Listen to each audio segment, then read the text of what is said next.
પ્રાથમિક માહિતી અનુસાર ખસ રોડ પર જૂની અદાવતનું સમાધાન કરવા માટે બે પક્ષો ભેગા થયા હતા।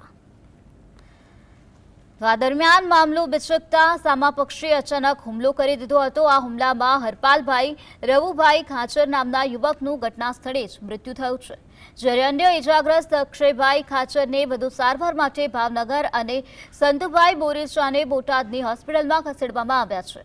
આ ઘટનાની જાણ થતાં જ પોલીસનો મોટો કાફલો ઘટના સ્થળે દોડી આવ્યો હતો। હુમલો કરનારા શખ્સો કોણ હતા અને કેટલા હતા તે અંગે હજી સુધી કોઈ સત્તાવાર વિગત બહાર નથી આવી।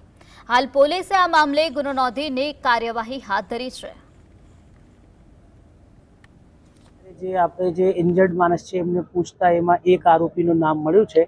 એના સિવાય એ બીજા આરોપી ત્યાં હતા, પણ એમના નામ જો ઓળખતા નથી, તો આપણે ટ્રાય કરી રહ્યા છે કે બીજા કોણ છે। એટલે જેને એવું આ મર્ડર કર્યું છે એ લોકોને તાત્કાલિક ધરપકડ કરવામાં